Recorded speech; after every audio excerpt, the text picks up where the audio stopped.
kon ñu ngi nii chez le président Ousmane Sonko mu ngi nii génn ci pour le lancement du concert de casserole kon président vous avez la parole.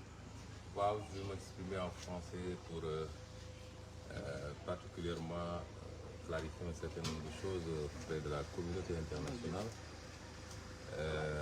par rapport à la symbolique revêt cette opération de concert de casserole. Nous avons opté pour cette méthode, pour cette fois-ci, qui nous permet de nous exprimer de la manière la moins violente possible, au-delà de la nuisance sonore que ça peut constituer, pour émettre un message fort au président Macky Sall d'abord, à son entourage, à tout le peuple sénégalais, mais également à cette communauté internationale. Ce dont le Sénégal a besoin, c'est d'apaisement, c'est de stabilité, c'est de tranquillité, c'est de démocratie, c'est de liberté. Toutes choses qui ont été largement bafouées ces dernières années pour simplement satisfaire aux ambitions d'un homme ou alors d'un petit clan. Il est temps que cela s'arrête. Nous ne voulons plus qu'il y ait des morts d'hommes.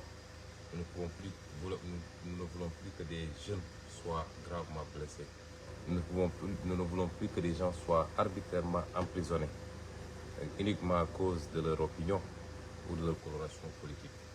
Nous ne voulons pas aller vers des élections qui sèmeront le chaos dans ce pays qui était l'un des derniers bastions de stabilité dans l'Afrique de manière générale, mais en Afrique de l'Ouest en particulier.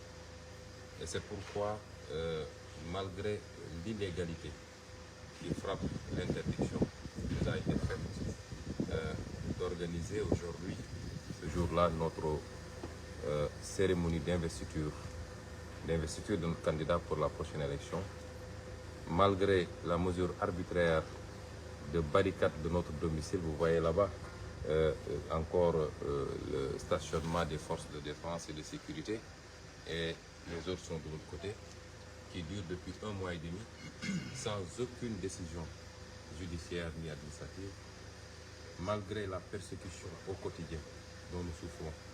Je parle de tous nos militants. Nous avons, pour cette fois-ci, opté pour l'apaisement. Mais c'est un avertissement en même temps. Et nous espérons que le président Macky Sall saura se ressaisir à temps.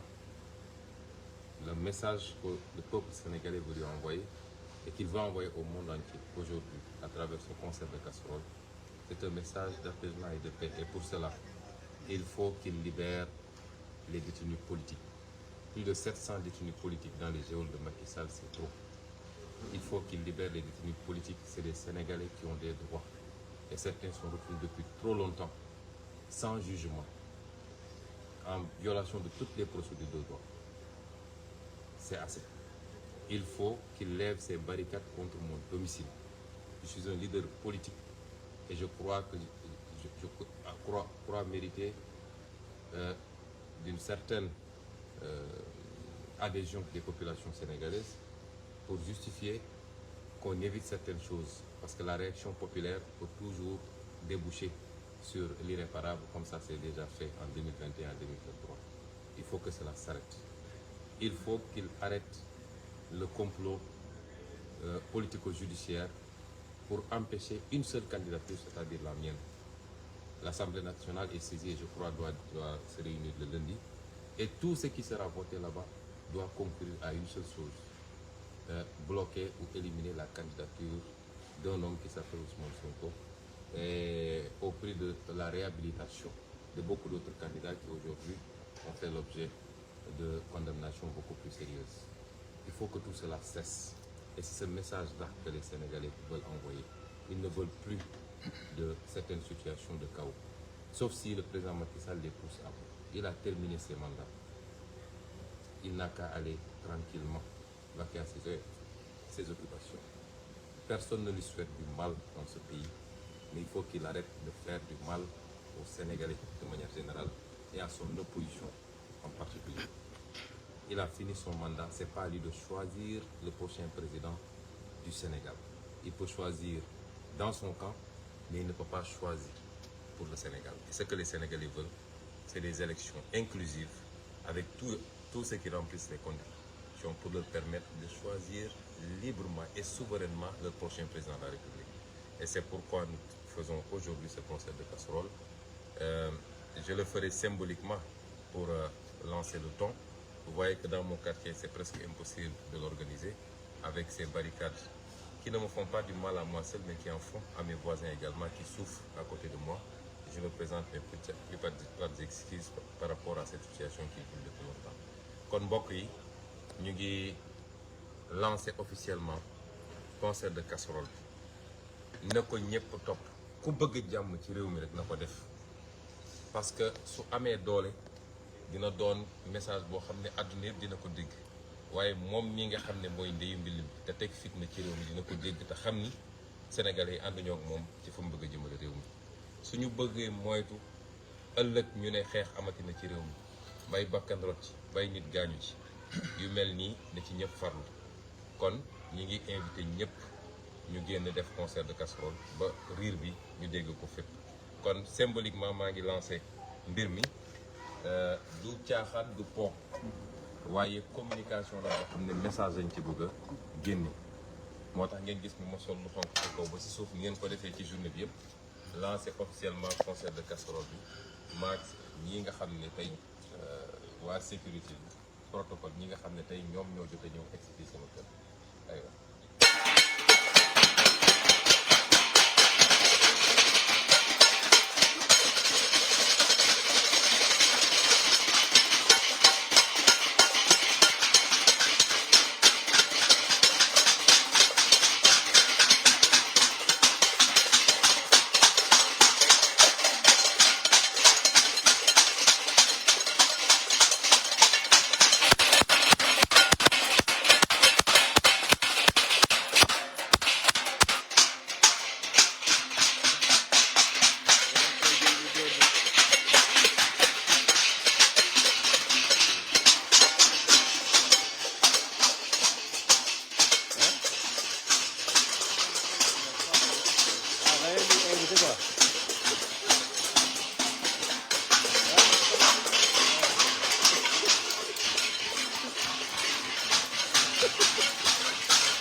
Ousmane Sonko avec ses voisins ñoo génn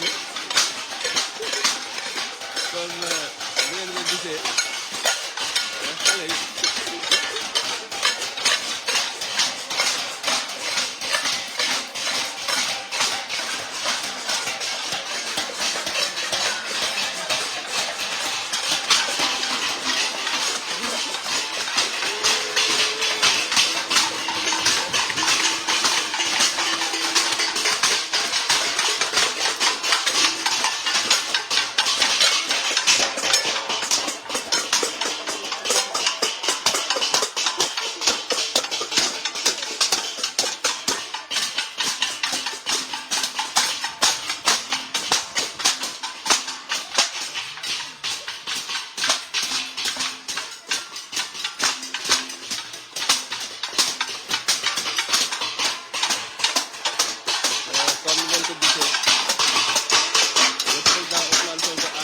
symboliquement le concert de casserole bi ci invité ñëpp moo xam population Sénégal yëpp ba tax les forces de défense et de sécurité ñu ngi leen di invité ci concert de casserole bi ndax ñoom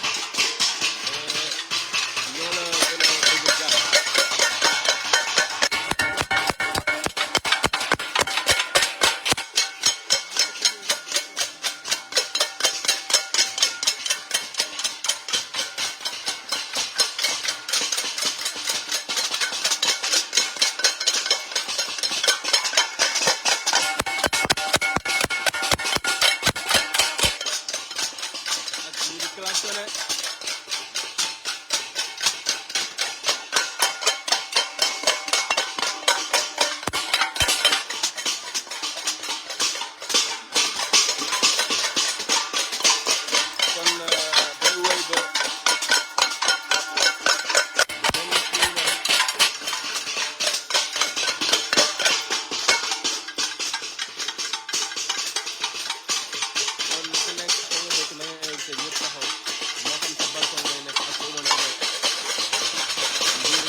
position comme ni ko président rappelé rek mooy képp koo xam ne bëgg nga jàmm képp koo xam ne d'accord ci li nga xamante ne mooy li Macky Sall nekkee mu nga génn fësal ko moo xam Jakarta nga yor nga def say klaxon moo xam oto nga yor moo xam tey bool nga yor nga tëgg wane ne jàmm nga bëgg gis ci Sénégal